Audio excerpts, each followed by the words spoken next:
Yo, what is going on, everybody? It's Warbringer here, back with another video, and today's video is going to be going over more Redzone. I recently went against a player that ran a lot of 2-4-5. He goes by the name of Skimbo, and I threw like 2 interceptions in the red zone. And if I was to have better red zone offense, I probably could have made the game a lot closer, maybe even beat him, depending on how good my red zone offense was. So, I mean, the final score to that game was 7-24, and I mean, my defense was playing good. It's just I kept turning it over on offense. I think the game, I got the ball in the second half, so a lot of things could have changed if I stopped throwing picks inside the red zone. So today, I hopped in the lab for like 20 minutes. It didn't take long to find something that would work against something like double A gap. And the play is called speed dig. It's at the top of the playbook, but this is the formation, and also mesh post is good as well. It's a little less consistent than speed dig. Speed dig is definitely what you want to use, so we're gonna go hop into speed dig, double A gap, and he was running cover 1. Let's see, let's move it up a few yards. This works anywhere, obviously. It's a man-beating route is what is used, so. But the reason I like this is because there's nothing that's going to be able to come out into the curl flat. You know, he can put this guy in a curl flat, he can put this guy in a curl flat, this guy. It doesn't really matter. I think since we're going to motion this guy over and snap it, I don't think anyone can get out there that fast. I think it's a really good motion play. You can even you can have multiple variations of this. And then you hit him in the back of the end zone. That's a little inconsistent though. It's a way tighter throw. The user can probably pick it off. You do have another read though. If his user comes out and guards this or something, this A route, this low ball to A actually is pretty good. I should probably remove the zig though. I just put that zig there for, I don't know why. But I do like this a lot against double A gap. We're gonna throw that RB route again. I mean, that's Lazard. I mean, it's not the best man coverage corner either, probably, but you see that it's a man beating route. You can even quick snap it, and as long as you, I bulleted it on accident right there, but you can touch pass that and it gets in. I'll do it again because that was just bad. I meant to touch pass. Quick snap, he gets the release. Oh my god, dude, that safety is just jumping so high. Obviously, you wouldn't quick snap this though. I mean, you could, but finally, just have to wait a little longer. That's 3-recs though, man. That 3-rec zone is just, ugh. I think it's a 3-rec, but yeah, you're gonna motion this guy over. This is the play. And then if his user goes and jumps on the crosser on the left, you can throw that low ball. Now he probably is gonna have curl flats or something like that. And that is going to want you, so if he guards both of these routes, that's when you would hit the B route, right? So if he has a curl flat and stuff, dude, 3-recs are just wild, bro. They are wild. Ugh. It's messing up my whole freaking video. But say he guards both of those, right? His user, that means the top safety isn't really going to be there. Eat that touch pass, you stupid 3-rec. Touch pass is also another good video that I should probably do. Getting the touch pass down is super important this year, I'd say. But yeah, so you have 3, I mean, technically 4. I mean, you could hit the drag too. I mean, all of these routes can get open against this, I would say. Let's see Tay. If Tay's guarded, hit that touch pass again. Touch pass is really good against Acrobat as well because when they bullet it and they can switch on and dive, but the touch pass adds a little velocity. It's really weird. It's really good. So this play just really beats this, and I wish I knew this against Skimbo. I wish I would have taken my red zone offense lab sessions a little more serious because I didn't take long to find this. Here's something else you can do though, right? So if he has that locked down and you don't feel comfortable throwing that low ball or any of those reads, I found this RPO stretch alert lookie to find some success. You can just run it stock. Just depends on if you beat that corner. You can motion the tight end out and stuff, but I feel like that opens the lane for some gap shoots, you know. But make that guy miss. You can get in there. Mercedes Lewis didn't even block his guy, so that's why I wanted to run bunch offset. I tried this out first. Bunch offset is definitely more effective, but if he's running his offense a certain way, it's definitely not the worst idea. You know, maybe his run defense isn't very good out of this. That's something else that I found. You can kind of do it, but you can't really at the same time. Maybe touch passing. I was experimenting with this a little bit too. Maybe a touch pass. Right there. Yeah. Ooh, that's nice. But he might pick it off, though. He might see that. I don't know.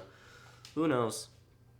It's really nice. So I'm going to do it again, make sure that works. You just got to be patient. Definitely. Definitely patient. Oh my gosh, my own lineman got in my way. That's actually pretty nice, though. That is nice. So you can definitely come out and bunch offset like the first time, maybe. Come out and bunch offset the first time you're in the red zone. Score that touchdown to RB. Then come out in this and run something completely different. It might throw him off guard. It might. Yeah. This looks good, to be honest.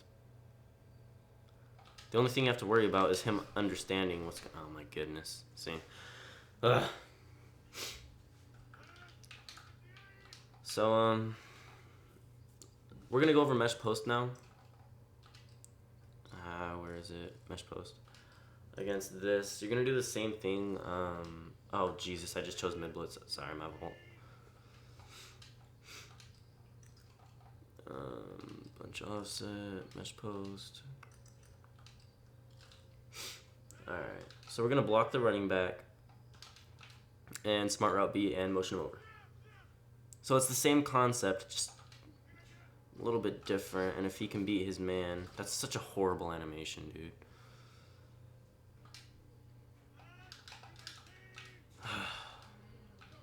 These videos are so hard to do because like defense and like offense is just so inconsistent.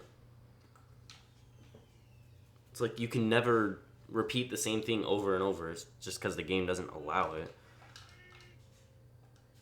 But yeah, it's smart routed posts are really good in short yardage situations. So yeah, that kills that. Can't wait to use this on him in the rematch, right? We're going to go to the 10-yard line. We're going to see if mesh post proves to be effective from this range. Or we might just have to go to the crosser. Maybe it gives the curl flats a little bit of time to get out there. Alright, so that works. Let's see if we have speed dig in the audibles. We might have to call another timeout. Yeah, we're going to have to call timeout. Alright. Speed dig. Cover one.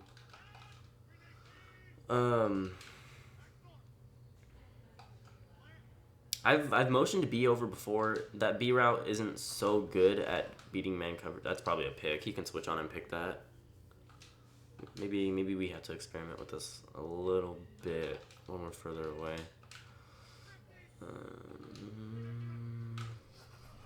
Alright, that's separation right there. That's separation. That's good separation.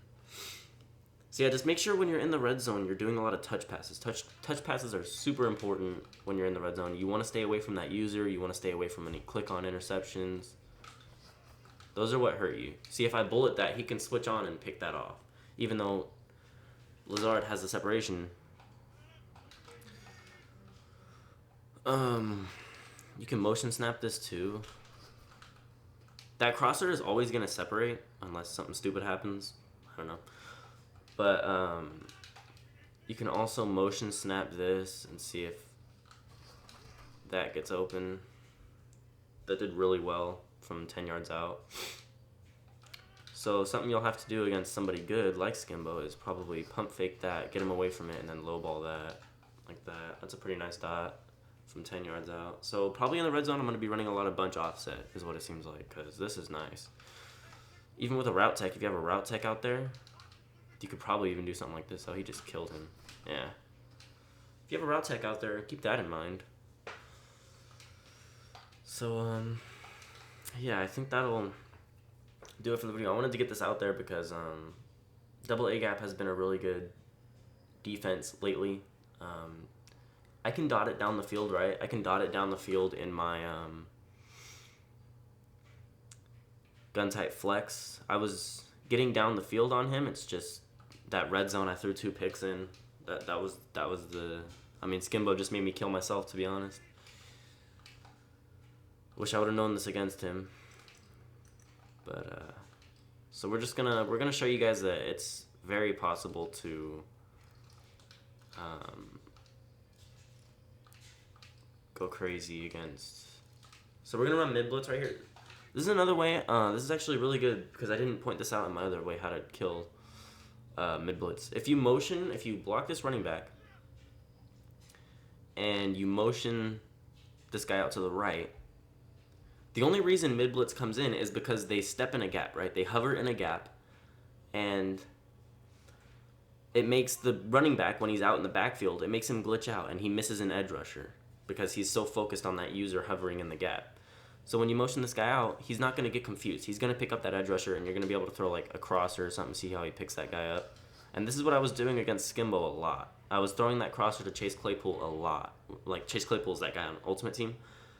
And that Claypool had a really good game. And I even did this against him.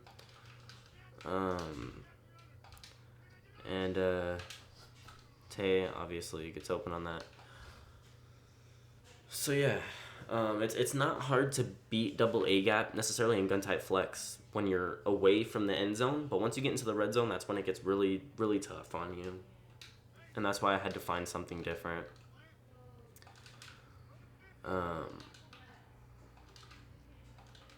Let's actually run something like this. I want to see if this can separate against man. It can. Alright, we might run that against double A gap because that looks like it'll be really good with Chase Claypool. I didn't run that against him. I was a little worried. But yeah, I think if we have enough underneath... Oh, jeez. The touch pass still lets it go. So, yeah, that might be something to think about running.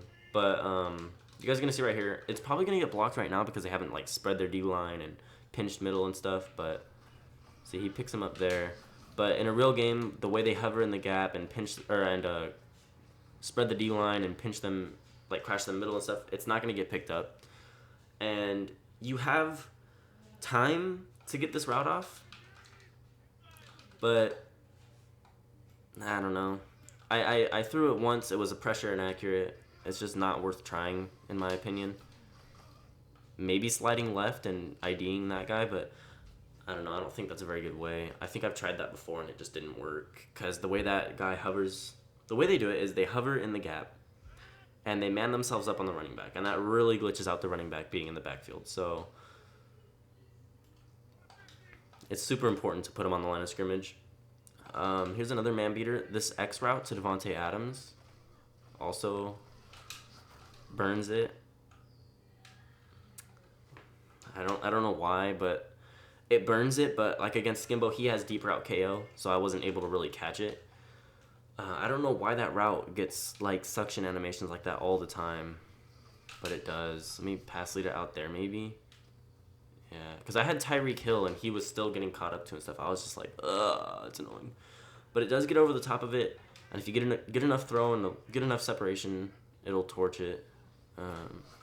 If it doesn't, that route's a pretty good man beater. Like this playbook can move down the field against double A really easily.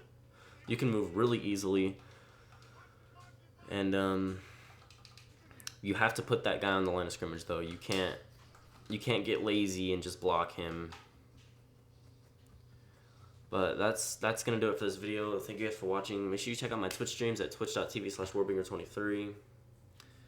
You can even see the VOD of how I played Skimbo. I was actually streaming. It was my first game after I took a break, and it was really fun going against him.